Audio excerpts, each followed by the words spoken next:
또 세미한 음성 들려주시기를 간절히 원합니다. 지난 주일 캄보디아의 킬링필드 이야기로 설교를 시작했었습니다. 폴 포트라고 하는 사람이 크메르 루즈라고 하는 급진적 공산주의 운동 단체를 만들어 가지고 노동자들과 농민들이 잘 사는 유토피아 세상을 한번 만들어 보자, 이렇게 노동운동을 일으키게 되지요. 그러니까 반대하는 사람이 있었습니다. 어떤 사람이냐?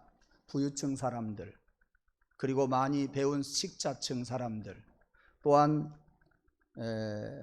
전문가들, 이런 사람들이 반대를 하고 나서자 그를 방해한다 해서 그들을 처단하기 시작을 했는데, 무려 800만 명의 인구 중에서 200만 명을 처형하는 그런 비극이 일어나게 되었습니다.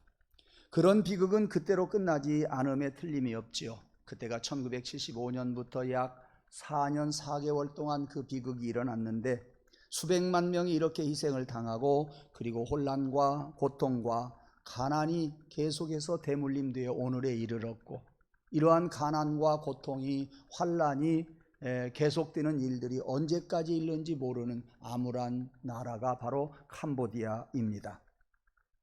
저는 그날 그렇게 말씀을 드리면서 사람이 유토피아 세상을 만든다고? 아니라 그 말이에요. 사람이 잘 사는 나라 만들어준다고요? 아니라 그 말씀이에요. 정치도 유토피아 세상을 만들 수 없고 경제도 안 됩니다. 세상 그 어떤 것이 우리를 채워줄 수가 없다. 저는 일부 시간에도 우리 학생들이 몇 명 와서 이렇게 이야기했습니다. 우리 사람을 하나님께서 아담을 만드실 때 흙으로 만드셨다 그랬어요. 그리고 생령, 즉 살아있는 영을 그의 코에 후하고 불어넣었다. 그래서 우리 사람에게는 육신이 있고요, 우리 사람에게는 정신이 있고요, 우리 사람에게는 영이 있다. 하나님이 불어넣으신 영이 있다. 이 세 가지의 보따리가 우리 사람들 심령 속에 있어요.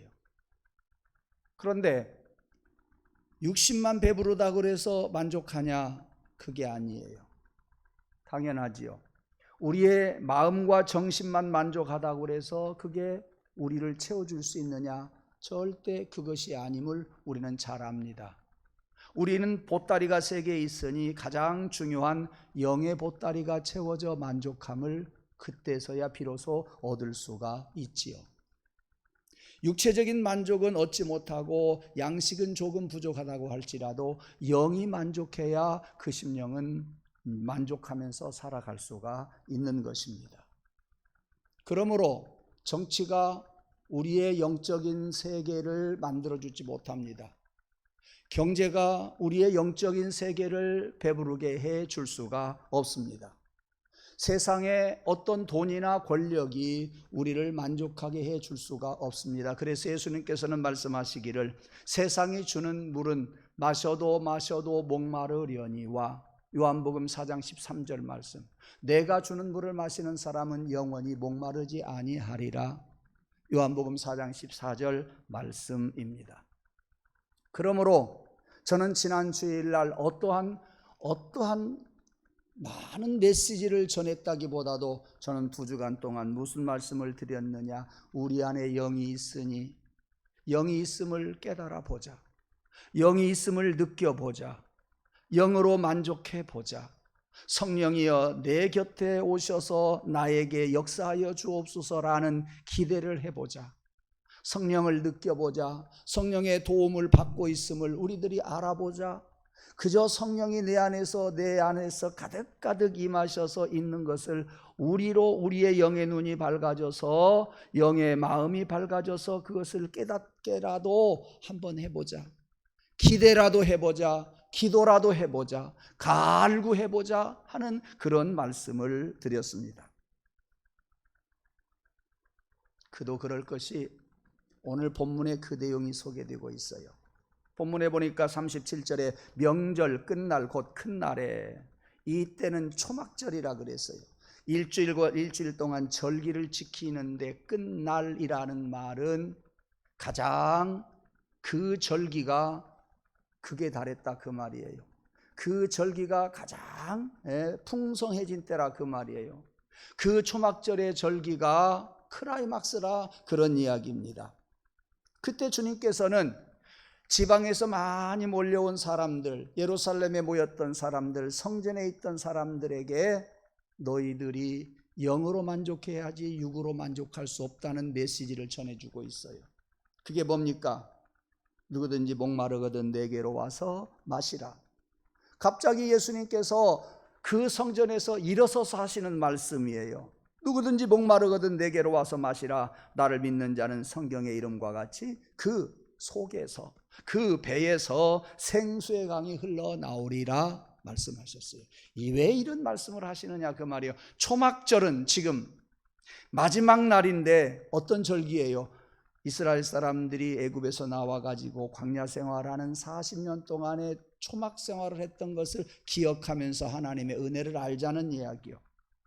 이 초막절은 추수감사절이라 그랬습니다. 지난번에도 말씀을 드린 것처럼 포도와 올리브와 대추, 야자 이런 것들을 농사지어서 지금 창고에 가득히 채워놨어요. 먹을 것을 채워놨어요. 그러니 그들은 만족하면서 오늘날 우리나라에서 말할 것 같으면 겨울날 준비가 잘 됐어요. 걱정 없어요. 풍부해요. 그러므로 즐거워하는 절기가 추수감사절, 바로 이 초막절이에요. 그 다음에 세 번째 초막절은 자기들의 조상들이 초막을 짓고 절기를 40년 동안 생활했던 것을 기억하면서 초막절을 조그맣게 짓고 거기에서 보내는 절기예요.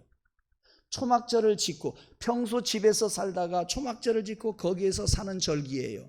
그것은 무슨 이야기냐면 장차 우리가 하나님 나라에 가서 새로운 집에서 살게 될 것이라고 하는 종말 사상, 내세에 관한 메시지가 바로 이 초막절 속에 있습니다. 그러니까 그들은 그러한 세 가지의 내용을 담고서 초막절을 지키고 있어요. 먹을 것을 쌓아두고 초막절을 지키고 있어요. 잔치가 한참 극에 달했어요. 너무너무 기뻐서 뛰고 있는 때에 주님께서 일어서서 하시는 말씀이 누구든지 목마르거든 내게로 와서 마셔라. 내게로 와서 마셔라. 무슨 말이에요? 너희들이 창고에 가득히 먹을 것을 쌓아두었다고 목마르지 아니할성 싶으냐? 아니다. 바로 그것을 이야기해 주는 거예요. 너희들의 기쁨이 영원히 영원할 것이라고 생각하느냐? 그것이 아니다. 그 말씀이에요. 우리 예수님은 바로 그것을 지적해 주고 있습니다. 너희들이 먹고 마실 것을 의지하지 말고 내가 주는 생수의 물, 성령의 물, 이것을 마셔야 한다. 그래야 너희들이 목마르지 아니할 것이다. 사랑하는 성도 여러분, 영원히 목마르지 아니할 생수, 그 생수의 강이 여러분 안에서 넘치기를 원하는데 세상에서 찾지 말기를 원해요. 배불렀다고 다 돼요? 안 돼요. 정신적인 평안함 누린다고 그것이 우리로 영원한 거예요? 아니다 그 말이에요. 주님은 그것을 지적해 주고 있어요. 너희들의 풍성함이 언제까지냐? 오래가지 못한다. 주님은 그것을 지적해 주고 있어요. 너희들이 지금 먹고 마실 것이 풍성하다고 축제를 벌이고 있는데 오래가지 아니한단다. 너희들을 채우는 것은 물질이 아니다. 너희들의 배를 채우는 것은 양식이 아니다. 너희들의 배를 채우는 것은 영이다. 그 영이 생수의 강물처럼 흘러가기를 원한다 해서 38절에서 그런 말씀을 해주시고 있으니 사랑하는 성도 여러분, 이제 철들을 때도 됐잖아요. 신앙생활 오래들 하셨잖아요. 아니 우리가 많이 쌓아두고 기뻐했었잖아요. 그것이 오랫동안 기쁨을 주지 못한다고 하는 것을 알아요. 세상이 주는 물은 먹어도 마셔도 가라거니와 우리 주님이 주는 물을 마시는 사람은 영원히 목마르지 않다 그러셨으니 여러분 영을 추구하시고 살아가시기를 주님의 이름으로 축원합니다. 존 메가더 목사님이 열심히 목회를 했어요. 그 중에서도 5명을 선택을 해서 양육을 잘 했어요. 그런데 어느 날 갑자기 이 양육을 받았던 5명의 성도들이 교회의 한 중직자, 오늘날로 말하자면 모르겠어요, 장로님이나 안수집사님이나 어떤 권사님 한 분을 모시고 예수님에게 그 메가더 목사님에게 찾아왔어요. 이 잔 메가더 목사님은 무슨 이야기를 듣느냐 하면, 목사님 이제 우리 교회 그만두십시오. 누가 그랬어요?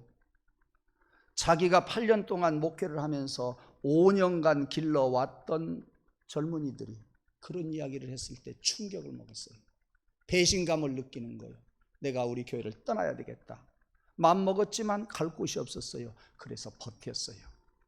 2년 뒤에 교인들이 많이 빠져나갔어요. 왜냐하면 그런 사람들의 영향을 받고서 목사님 말씀이 은혜가 안 된다, 비난하고 공격하고 얼마나 힘들게 했는지 모릅니다. 그러니까 교인 수가 더 급격히 떨어져 버리고 말았어요. 250명이나 나갔다고 합니다. 다른 교회로 가고 싶어도 갈 곳이 없는 거예요. 버티자, 끝까지 버텨보자. 아니, 이렇게 생각했겠지요. 어느 교회에 갈 교회가 있을 때까지 버텨보자, 이런 생각을 했겠지요. 그런데 갈 곳이 없었습니다. 그런데 그가 했던 유명한 말이 있었어요. 갈 곳 없는 은혜가 나를 붙들어 놓았다. 갈 곳 없는 은혜가 나를 붙들어 놓았다. 지나고 보니까 갈 곳이 없어서 그냥 버텼는데 그것이 복이 되었다, 그런 이야기예요.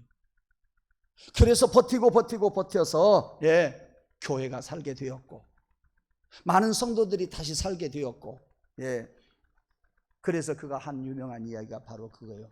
갈 곳이 없었던 은혜가 그것이 나를 붙들었다. 은혜가 되잖아요. 갈 곳이 없어서 버텼는데 결국 그것이 교회의 은혜고 성도들에게 은혜고 나에게 은혜가 되었다. 만약에 그때 목사님이 교회를 떠났으면요, 교회는 충격적으로 더 힘들었을 거예요. 교인들도 힘들었을 거예요. 잘 버텨서 교회도 목회자도 성도들도 큰 은혜를 받았다고 하는 그러한 유명한 이야기입니다. 또 하나 이야기하죠.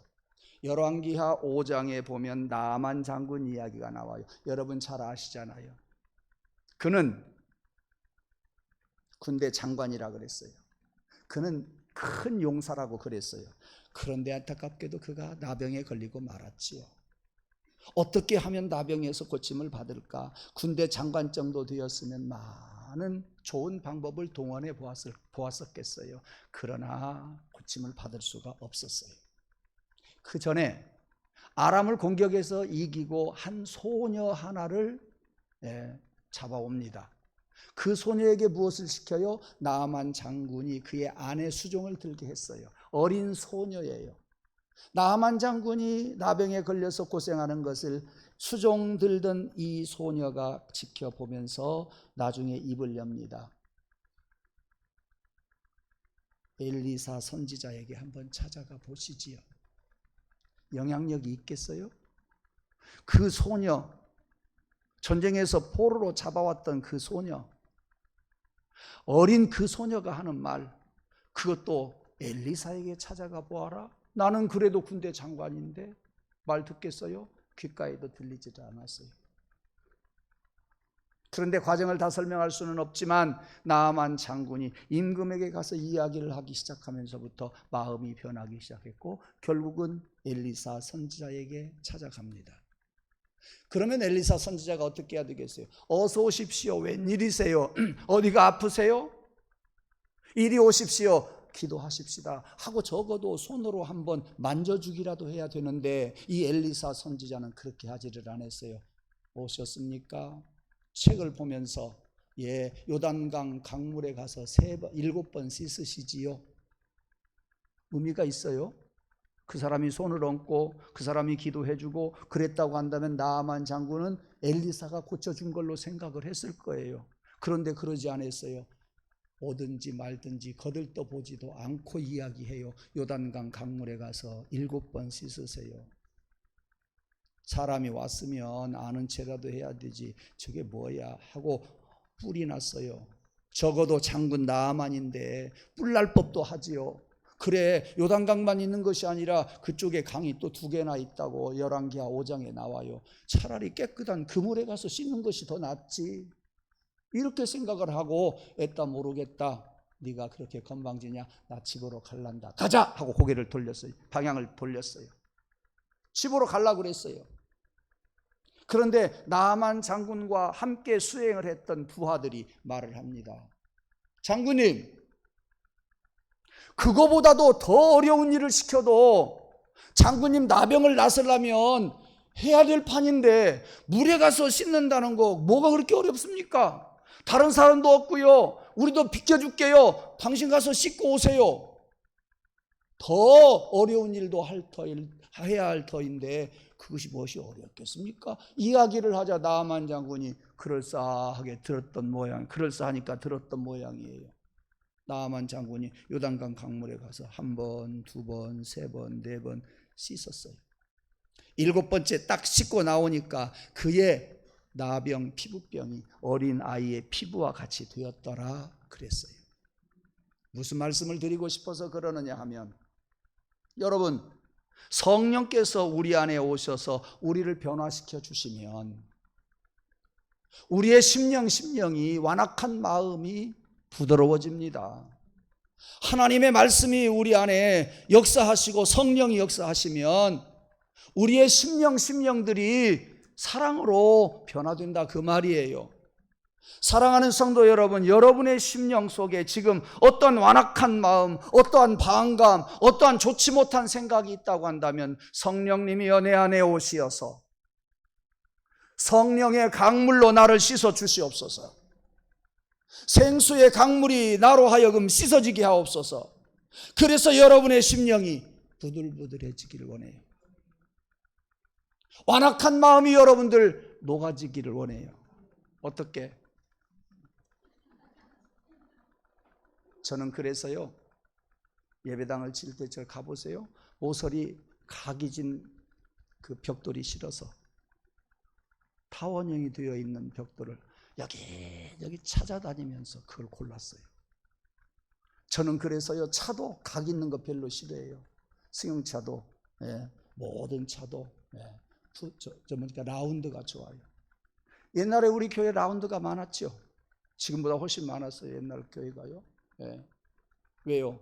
저는 각 있는 거, 단단한 거, 시끄러운 거 싫어요. 정말 싫어요. 저는 기아차보다 현대차를 좋아해요.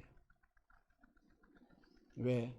동생이 현대차, 자동차 파는 사람이라서 그런 게 아니라 현대차가 조용하거든요. 소리가 안 나요. 하이브리드가 더 좋아요. 소리가 안 나니까요. 여러분, 제 앞에서 큰 소리 치면 저는요 기겁해요. 기겁해요. 나만 장군 완악한 마음이었어요. 그런데 성령의 은혜를 받고 나니까 부들부들해졌어요. 부들부들해졌어요. 갈라디아서 2장에 보면 베드로와 바울이 만나서 이야기를 할 때에 바울이 베드로를 나무래요. 베드로가 어떤 사람이에요? 성질이 급한 사람이에요. 한성깔 하는 사람이요. 예수님을 체포하러 왔던 사람에게 오자마자 칼을 휘둘렀잖아요. 그 사람 뭐가 떨어졌어요?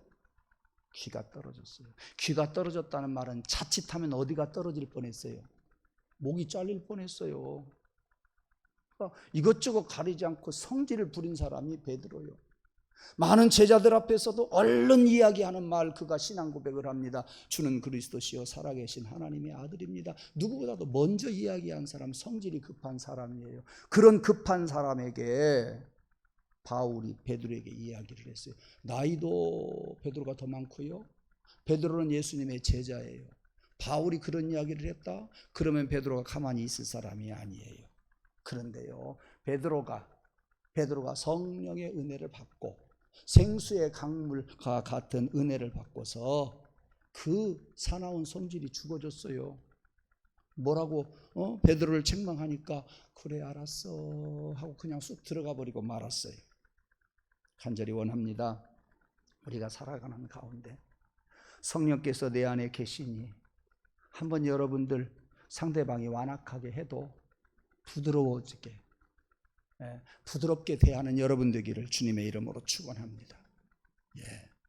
자칫하면은요, 우리들은요 상대방이 강하게 나오면 강하게 나올 수 있어요. 그러나 상대방은 성령의 강물이 흐르지 않고 나에게는 성령의 강물이 흐른다 하는 그러한 자존심과 여러분 그러한 신앙을 가지고 상대방이 어떻게 하든지 우리는 항상 부드럽게 대하고 사랑으로 대하는 우리 모든 성도들이 되기를 주님의 이름으로 축원합니다. 오늘 이 말씀 속에서 이론적인 것만 깨닫지 말고 앞으로 어떤 사람을 만나나 부드럽게 합시다. 어떤 사람을 만나나 조용히 말합시다. 어떤 사람을 만나나 다른 사람들 놀래키지 말고요. 가정에서도 일터에서도 교회에서도. 저는 교회가 얼마나 좋은지 몰라요. 왜? 세상에 없는 것이 있기 때문에. 세상에서 할 수 없는 것을 할 수 있기 때문에.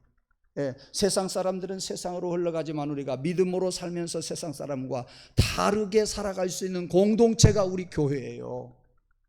부드럽게 살아갈 수 있는 훈련을 받는 교회가, 공동체가 우리 교회라니까요. 여기에서 내가 훈련받고 우리는 부드럽게 우리의 심령 속에 생수의 강이 항상 흘러가도록 우리 공동체에서 배웁시다. 공동체에서 맛보십시다. 공동체에서 훈련받고 이 공동체에서 여러분들이 그렇게 살아갈 수 있는 힘을 얻으시기를 주님의 이름으로 축원합니다. 기도하겠습니다. 하나님, 세상에서 얻을 수 없는 성령의 강물이 우리 안에 흘러넘쳐서 우리들이 세상 사람들과는 다르게 성령의 강물이 흘러넘쳐 부드럽게 살게 하시고 조용히 살게 도와주시고 믿음으로 살게 도와주시고 항상 우리들이 어떤 사람을 대하나 완악한 사람을 만나나 우리는 부드럽게 살아갈 수 있는 생수의 강물처럼 흘러갈 수 있는 저희들 되게 도와주시옵소서. 예수님 이름으로 감사하며 기도드리옵나이다. 아멘. 1절만 찬양하겠습니다.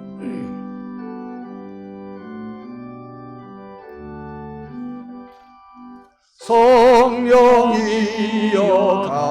강림하사 나를 감하시고 애통하며 회개한 마 충만하게 하소서. 아멘. 예수여 기원이 나의 기도를 사 애통하며 회개할 마 충만하게 하소서.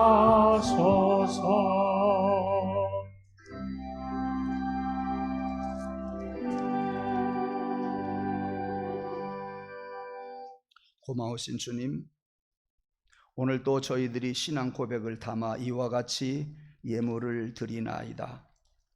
이 속에는 우리의 피땀이 어려 있습니다. 우리의 신앙 고백이 담겨져 있습니다. 하나님 아시지요?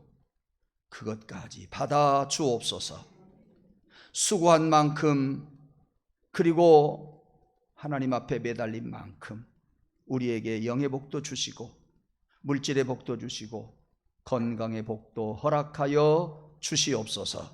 성삼위 하나님께서 사랑하는 성도들과 가정과 일터가 항시 복이 되게 하여 주시옵소서. 예수님의 이름으로 감사하며 기원하옵나이다. 아멘.